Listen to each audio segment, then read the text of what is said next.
Hello everyone, my name is Greg Wainhouse. I'm the Field Segment Manager for Water for Bürkert UK. Thanks for taking the time to watch these videos. As you had seen in the last video, we gave a very brief overview of the Type 8619. I've now got it powered up again here, and I've got a couple of sensors connected to it, so I'm going to show you how to set up some of the basic parameters of the device. Okay, so on screen now you can see the Type 8619 multi-cell's now been powered up on the right hand side, and then on the left hand side we've got a couple of sensors. On the far left we've got our Type 8220 conductivity sensor, and then next to that we've got our Type 8020 paddle wheel flow sensor. So what we're going to do now is I'm going to take you through the individual screens. So say, for example, you'll notice at the top right, we've got our date and our time. And then on the left-hand side at the top, you'll see that it says M0 main. Now this bit of text here, this always relates to the cards that we've got on board. So if you remember from my previous video, we had the main card, which is M0. Then we've also got a pH card. We've also got conductivity card. And we've got additional output card as well. So as you can see on screen, on the M0 card, which is always on board, you can see that we've got a couple of digital inputs here, and we've got a couple of digital outputs, as well as a couple of analog outputs as well. Then as we scroll right, you'll notice that M0 is still here, but we've now got some liters per minute and liters totalizer as well. And that's because we've integrated the flow package onto the multi-cell. So if you want to have liters per minute displayed and the totalizer, you have to have the flow package included as well. Then as we scroll further right, we then come to the pH board. I haven't actually got a pH sensor attached. I've got the conductivity sensor that we've got here, and also we've got the output card. So we've got digital outputs, and we've also got milliamp outputs as well.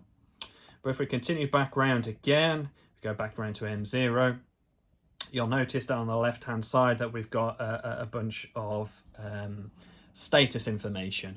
So we've got some smileys at the top, which is not particularly happy because the individual parameters haven't been set up yet. We've also got a warning error and an error message as well.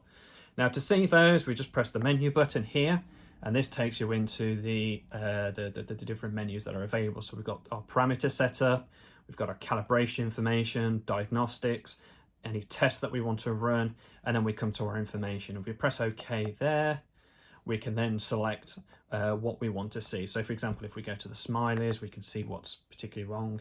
And as you can see on this particular instance, it's to do with the conductivity. So M2, which is the conductivity board, it's not particularly happy with the range and the temperature that it's currently seeing at the moment. Now you also notice down the bottom left-hand corner, we've got the two function buttons have two options. So F2, if we would press F2, that would take us back one screen, but you'll also see F1 is selected to measure. So if we press that now, that takes us straight back to the main window. So if that's there, that will always take you straight back there rather than have to go back several times. So what we'll do first is we'll set up the conductivity sensor. So if we press menu now, and then we go to parameters, and this is where we now can set up various different parts within the multi-cell. System is some of the monitoring parts of it. It also is where we set up any kind of warnings as well that we want to monitor within the system. Display, which we'll cover a little bit later, is where we can set up some user-defined screens. If you have any functions on board, say for example mass package, PID, or any of the dosing packages, this is where we set those particular functions up. The data logger, now if you remember from my previous video, we've always got an SD card slot available, which we can utilize for uploading and downloading the setup of the multi-cell. So if you're an OEM, for example, and you're making the same skid time and time again, you can just simply copy and paste all those parameters onto all of your skids. But if you actually want the data logger function to work on the SD card, you have to order that as part of the software package. And that's where we set up those parameters inside of there. Then we can set up our outputs, our pH, our conductivity, and then finally the additional output board as well. So first of all, we'll go to conductivity because that's what we'll set up first. And we can first of all select what type of cell we're using, whether it's a 2 electrode or a 4 electrode. In this case, we're using a 2 electrode. Then we come to our temperature compensation, and we can say to it whether we've got nothing on board or we've got a PT100 or PT1000, and in this case we've got a PT1000. And we can then select, whether we want to automatically compensate the measurement or want to manually compensate it, but we'll leave that as it is. And I'm going to leave all these other bits of information alone, but you can also set things like the calibration buffer that you want to use as well. Then once you've made any changes, you'll notice that we've got save here on function number 3 button, so we'll just press that. If we were to go back or we press the abort button, it wouldn't save any of that information. We have to physically save it. So next what we'll do is we'll set up some analog outputs. Now what we'll do is we'll keep card 3 to the conductivity. I'm also going to set up the flow sensor on M0, but we'll do that separately. So we'll set up M3 outputs now. So we'll have analog output 1 as the conductivity measurement. Now, if we were to look at the datasheet for the Type 8220, you would see that the cell constant 0.1, which is the cell constant that we have here today, is actually ranged from 0 to 200 microsiemens. Now, we can actually measure a little bit higher than that, as I demonstrated in the previous video. We were going up to 500 microsiemens and above. That's not a problem for the device. You might see some linearity issues above its standardized range, but we're going to keep the analog output, say, to 500 microsiemens. So we'll go into analog output 1 and we'll select the process value, which we're going to have as conductivity. Now you can see that we can also select whether it's actually the conductivity measurement that we want, or if you want resistance measurement, or even the temperature measurement as well. You'll also notice TDS, that's total dissolved solids. Now that is an inferred measurement that we set up within the device, and that's only really usable for very, very low conductivities. When we start to go into high conductivity ranges, then you can get interferences from various different impurities, so it's very difficult to get an accurate measurement at those kind of levels. But for this one, we're going to set it up for conductivity measurement, so I'll select that. And then we can actually select the range that we want to provide as an output. So 4 milliamps, which is our lowest measurement point, so we'll leave that as it is. And then 20 milliamps, we're going to change that. And what we're going to do is we're going to change that to 500 microsiemens. So we can use the up and down buttons to change that value.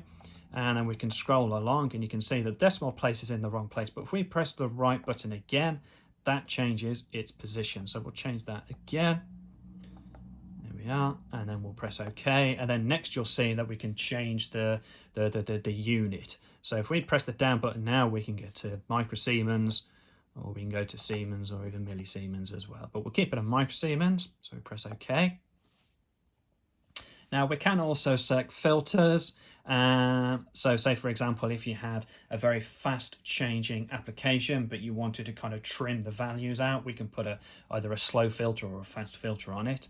We can also change the diagnostical events. So here, say for example, if we find that there's something wrong with the device, or if it's gone out of its scaled range, what we can do is we can set the milliamp value to default to 22 milliamps. So I'll leave that there, and then again we'll press save. There we go. And then next we'll set up analog output 2. We'll put that as the temperature measurement that we get from the conductivity sensor. So again, select conductivity, and then we'll select degrees. And then we can set the range. Now the actual range itself for the device is from -50 to 150 degrees Celsius. But you're also limited by what the conductivity sensor is actually fitting in. So say for example, if we were going to an SO20 and it was a plastic PVC, that would be limiting the temperature range really to 50 degrees. So we'll change that. We'll change the low value. Now you'll notice that it says minus. We can change that if we go left. You can see that it's now changed it to positive value. We can move right and we can change that to 0. Just leave that as it is. And then we can change the 20 milliamp value, our upper value, to 50 degrees. And again, we can move across, so it's now 500, but if we move across 1 point, 5,000, then 5, and then 50 degrees Celsius. We press OK. I'm not going to put any filter on. I'm not going to change the diagnostical events on that. We've already got the device to go to 22 milliamps anyway, based on conductivity range. So we press save on that. Now the next thing I'm going to do is I'm actually going to take what we've got here as a transmitter at the moment and take the first steps to make this a process controller. Now what we can do is if we go to the digital outputs that we've got on here, these are transistor outputs. And then what we'll do is we can change the type of mode that we want to activate on. Now, say, for example, you can have just based on the general on-off, a hysteresis, or if you've got a flow sensor, you can put that on pulse, for example. But we're going to keep it on window. And then what I'm going to do is select conductivity, select the conductivity range, and then I'm going to set a window around a specific area so that when the conductivity sensor is not in the water, it should be around 0. Then as we put it into something like bottled water, which should be around about, so let's say kind of like anywhere between 250 and 350 microsiemens, maybe a little bit higher sometimes, we should be able to see the digital output switch on and off. So I'm going to select a low value for it to switch on. We'll go for 150.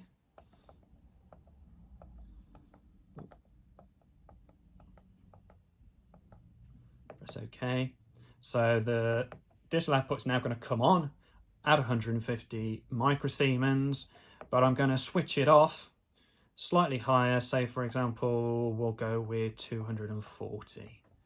Should be enough to see some changes. And again, we need to change the unit that we want to measure. Okay. Now we can also invert it so that, for example, below 150 microsiemens, the digital output would be on, and then it switches off at 150 and then back on at 240. But I'm going to leave that at no so that it comes on at 150 and switches off at 240. We can also put a delay on it if we wanted as well, but I won't. Then we press save to that. And there we go. There's our conductivity outputs. And I say we've now taken the first step to make it a process controller, because theoretically, what we could also do is we could connect that digital output to a solenoid valve, for example. So if you're measuring a water loop, for example, you could theoretically set that up to dump water between 2 set points. So it maintains, a conductivity range either below or above it, whichever range that you want to set it at. But it's a good example where we've made this now the first steps to making a process controller.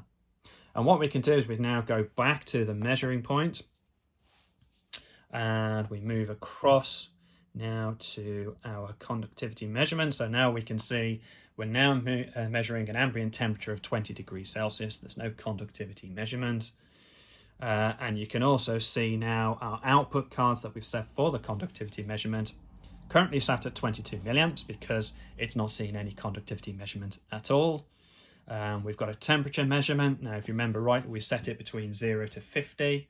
So given a 10 milliamp output, which is about 20 degrees Celsius, that's about right. And you'll also notice that digital output 1 is currently switched off because it's below the 150 microsiemens mark that we set. So what I'm going to do now is I've got some water here. Water. Get the flow sensor out of the way.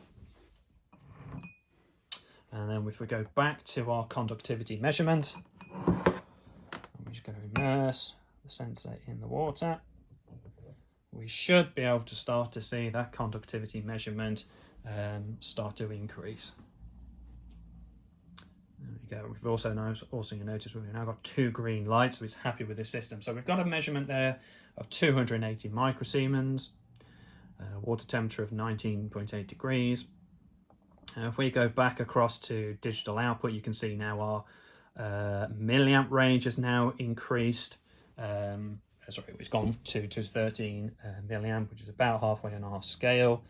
Now, if I take this out, the conductivity level should now start to drop, and we should see that digital output 1 come on and then switch off once it gets down to near 0. So if we take that out now, there you go.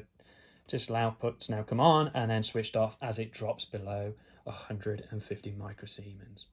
Next, we're going to set up the flow meter. Now, if you remember from previous videos and also comments earlier today, to be able to get flow readings and to get totalized values, you need to have the flow package as part of the software on the Multicell. Now, normally to set up an input, we would normally go to parameters, but for digital inputs, flow inputs, we actually need to calibrate them instead. So we go to calibration, and the flow sensor is actually connected to digital input 1 of the main input board, so that's M0. So we'll select M0, and you can see here that we've now got DI1 for flow. Next, we need to be able to enter in a K factor. Now, a K factor is a conversion coefficient which is specific to the actual fluidic pipe that you're using. Now, for the 8020 flow sensor that we've got, that would be an SO20 flow body. And what we need to do is when we look in the manual, we look at the line size, we look at the material, and then that will give us a K factor to enter in. So in those circumstances, for a 2-inch PVC, the K factor there is 10.7. And that 10.7 equates to 10.7 pulses per litre that has passed the device. Now, we can also do volume teaching, we can also do flow teaching as well. And basically what you do is you install the sensor in the pipe, start the pumps running, and then say to the device, right, that's the volume that's passed by, or this is the current flow rate, and then it will work out the K factor automatically for you. So we now go back to measure, and then when we turn the paddle wheel, should start to see a flow rate eventually starting. There we go.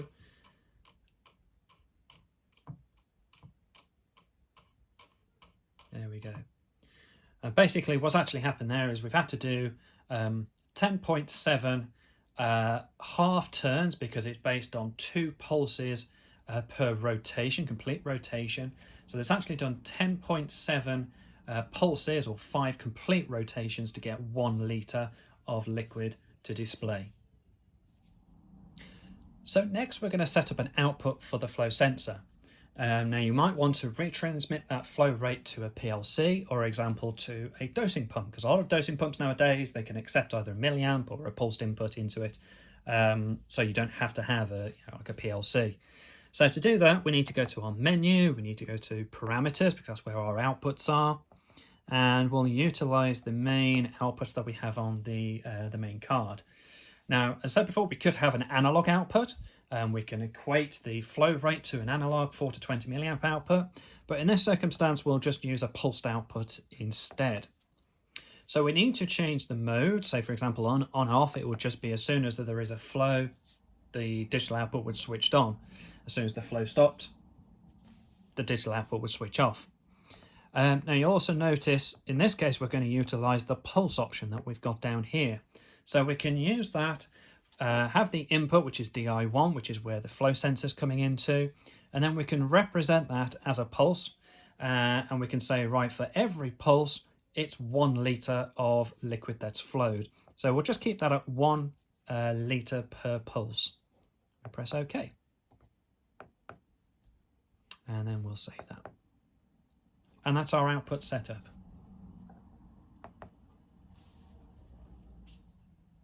So I'm just going to do another little test of the paddle wheel here. You can see that we've now got a flow going, and now we can start to see that there's also a totalized flow starting to build up as well. And just to show that you can reset that, what we'll do, like the setup of it, the reset of the totalizer is also done in the calibrations menu. So we go to calibrations and then go into the inputs. and then you can go to totalizer. Now it then gives you the option then to reset either totalizer A or totalizer B. And the reason why we have two is quite often customers will use one as a day total and totalizer B as a week or a month totalizer, and you may only want to reset one or the other. Now on the latest update to the Multicell, I haven't got this on this particular device, but you can also reset the totalizer remotely, either via a digital input, say from like a push button or from a PLC. Alternatively, you can also set it based on a timed reset as well, so maybe over a 24-hour period or a 1-hour period or more. So there's a couple of options there to reset the totalizer. So we'll go ahead and reset totalizer A, and it comes up with a warning, are you sure you want to do this? And we'll just say yes, and then we'll go back and then go back to measure, and you can see now that the totalizer has now reset. So next and finally, we can set up some user-defined screens, because at the moment, as you can see, there's a lot of information on there that may not be relevant, and you might want to just be able to see something easier at a glance. So we can set up something customized, so we can go to parameters and then go to display, and then we can set up 4 user-defined views. Now within those, you can either have a single line, 2 lines, 4 lines, or a graph. Now I'm going to set for the first one, I'm going to select 2 lines, and then I'm going to change the title, and we'll call this one flow. I will just highlight that select, when you're over the character that you want to use, F3 is the select. And you can also change the upper and the lowercase as well if you want, so we'll continue to call that flow.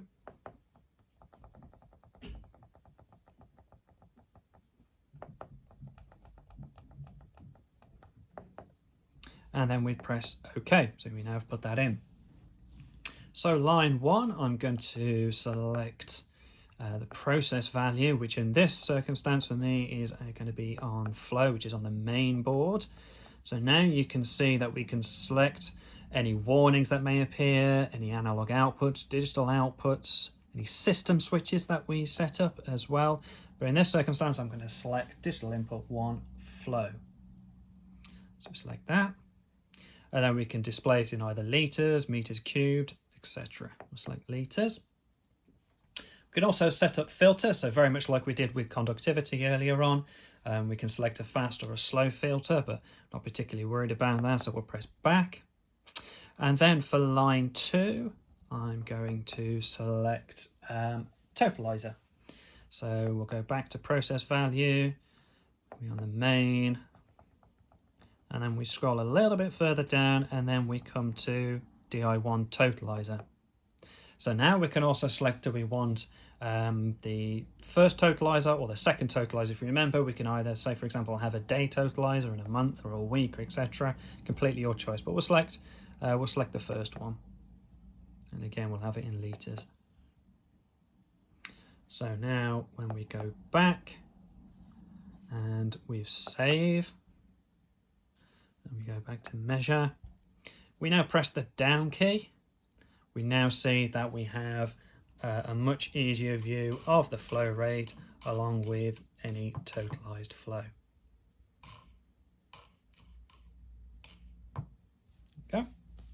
And we'll do the same for 2 of the other user-defined views as well. So we go to menu, parameters, display. For user view 2, we'll have, again, we'll have 2 lines. And I'll just call this EC for electrical conductivity. Oops.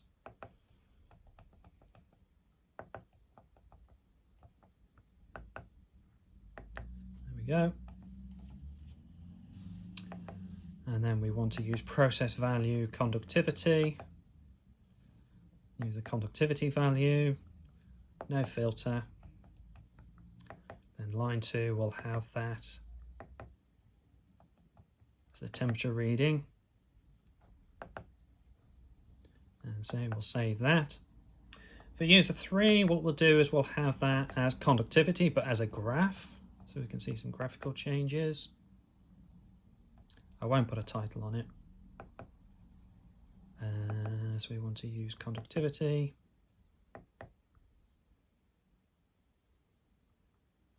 Back. And then what we can do is we can set our range that we want to see. So if we're only operating up to say 500 microsiemens, there's no point having it ranged all the way up to 2000 millisiemens as well. So what we'll do is we'll change the min and max range, and we'll say up to 500. And we'll change the value to microsiemens. So it's now, we should be able to see more of the detail as the levels change on the graph. And then we'll save that. And then for the final view, let's go wild with this one. Let's go for 4 lines. Won't put a title on it. And we'll say that we'll have conductivity of the value. It's fine. We'll have the temperature on this one as well.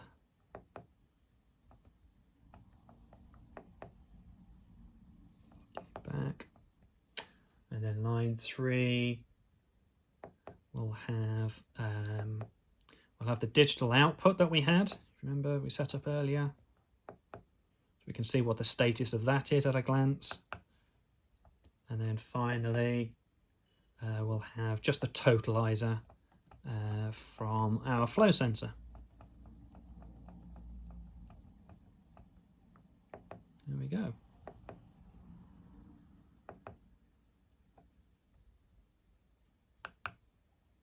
And we'll save that. So when we now go back to measure, you'll notice that at the top left it now says U1, so this is user-defined screen number 1. Number 2, which is our conductivity measurement and temperature. We've got our graph, so theoretically when I remove the sensor out of the water, give it a little shake, you'll see now that the value is now dropping. And then finally user-defined number 4, so you can see the conductivity measurement, the temperature, the status of the digital output, and also the totalizer on the flow sensor. And when we put that back in, see the conductivity level rise, and we should see the digital output come on and then switch off again when it gets above 240. And that's it. So there you have Type 8619 Multicell set up very quickly and very easily, just with 2 sensors. And I hope this has been a useful video for you. If you have any questions, feel free to get in touch via either telephone or via email, or alternatively you can find us on LinkedIn as well. Thanks for watching. Goodbye.